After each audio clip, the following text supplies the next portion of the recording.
ubad ng saging na saba.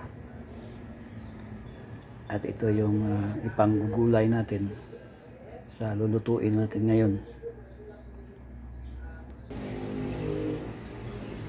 Ito po ang pansahog natin doon sa ubad ng saging na saba.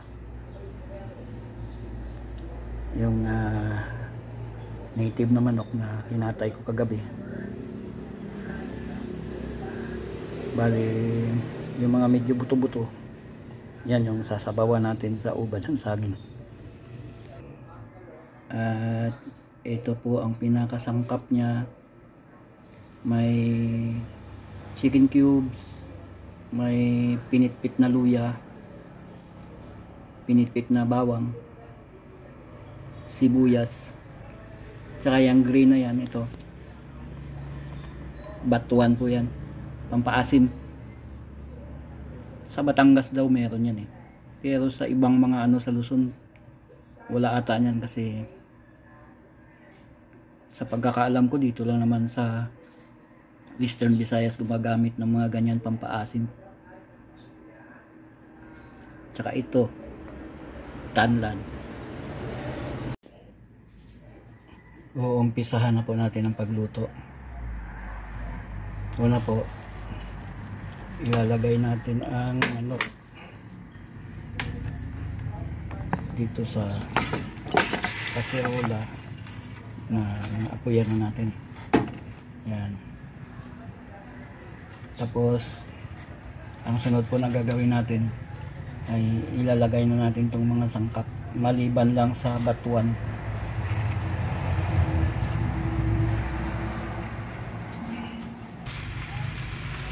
Ayan po, ilalagay na natin yung mga sangkap, ang sibuyas, bawang, luya, pork, chicken cubes, saka yung tanlad. Lalagyan na po natin ng asin. Ayan po, nalagyan na natin ng asin. Ngayon, tatakpan na po natin ito at iluluto lang natin siya palalambutin natin siya sa kanyang sariling katas. Imbes na igisa, palalambutin lang natin siya sa sariling katas. Ayan, tatakpan na po natin.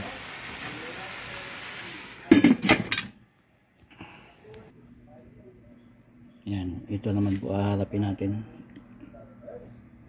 Gagayatin natin to. Tapos pipigaan siya para mawala ang katas.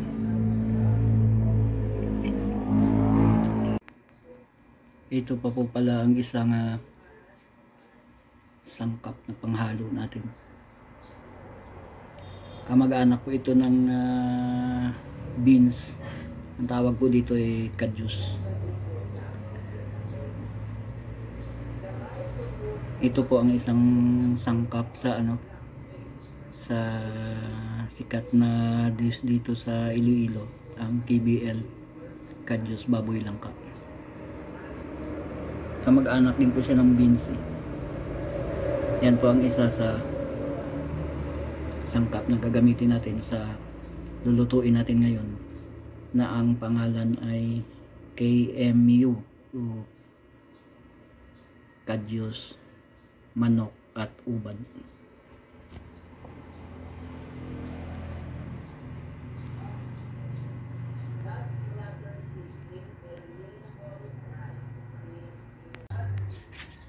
Titingnan po natin ang pinapalambot natin na native na manok. Usok.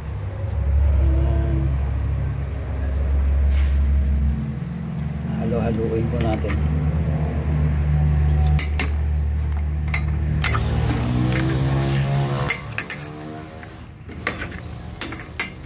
Talaga ditong wala tayong cellphone holder. Ayan. Ang bango po mga ka-art. Takpan ulit natin. Karot-karotin natin kung malambot na. Matigas pa.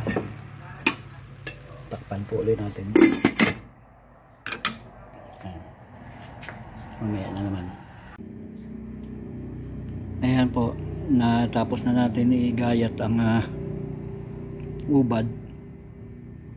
At lalagyan na natin to ng asin at pigaan para ma-separate ang katas niya, dahil di natin gagamitin yung katas, ang gagamitin lang natin ang itong sulid ko niya. Ayan. At pag naggagayat po tayo, di ba po may parang sapot na umaano sa parte ng ubad na parang sapot, tanggalin po natin yan pagka iluluto natin. Ayan, lagayin ng mga yan, oh.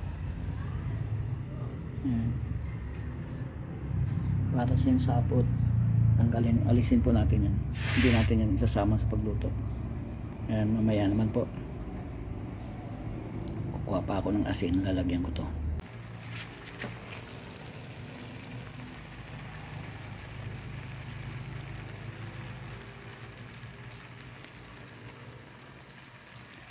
Malambot na po siya kasi bata pa tong manok na to eh.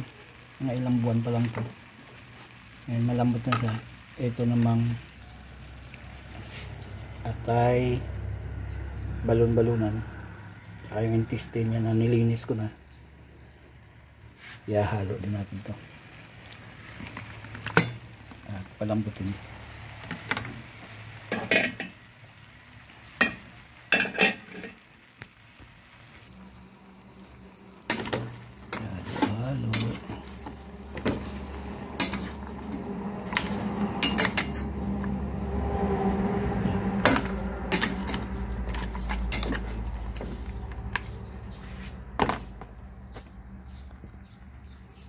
Takpan ulit natin para lumambot yung idinagdag natin na atay, balon-balunan, saka intestine.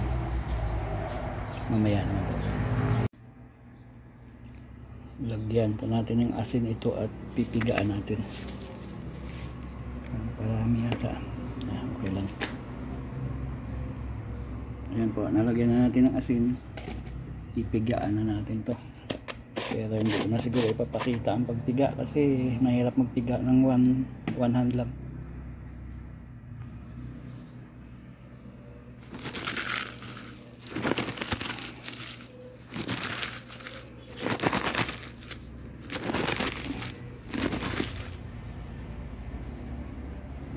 Mamaya na naman po. Ayan, ihalo na po natin itong kadyos. Lumambot ko dun.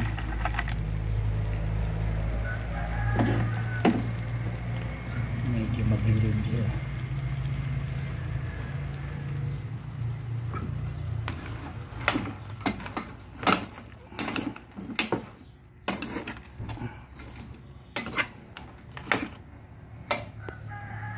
Tapos lalagyan na natin ito ng sabaw at pakuluin. Maglalagay na po tayo ng sabaw. Tinatansya ko lang naman pag naglagay ng sabaw, hindi ko na sinusukat pa.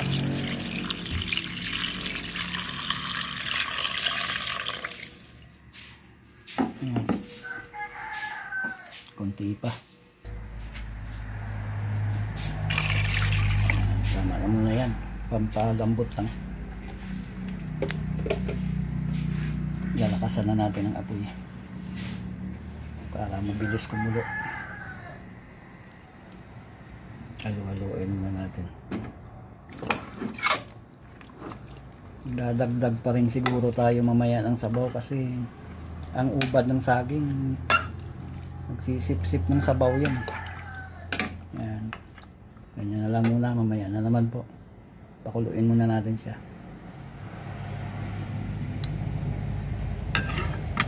Tatakpan muna natin.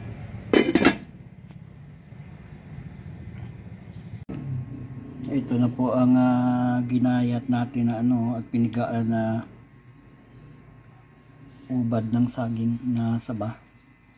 At antayin lang natin na kumulo yung niluluto natin para maihalo na rin natin to at mapalambot din.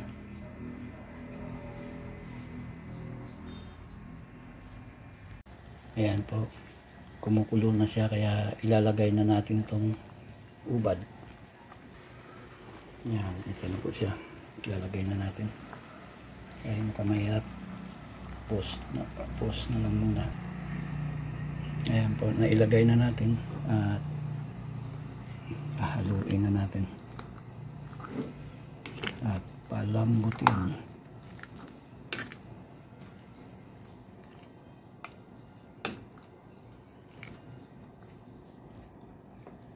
Isa po ito sa mga pinakamasarap na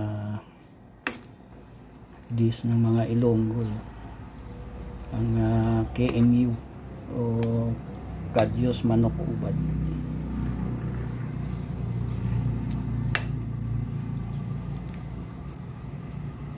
Pag kumulo na po mamaya, titimplahin na natin at saka natin ilalagay yung batuan.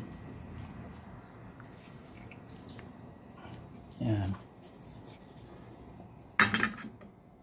Takpan muna po natin para lumambot. Pakuluin muna.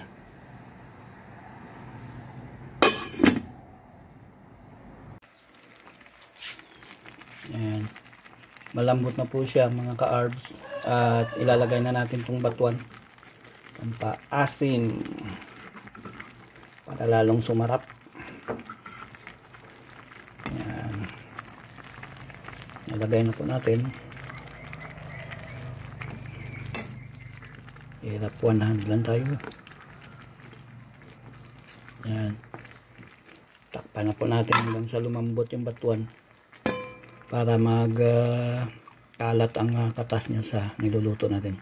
Takpan po muna natin. Yan. Titingnan po natin kung luto na siya. Kung malambot na yung batuan. Yan, kulong-kulo. Tikman natin ang lasa niya kung okay.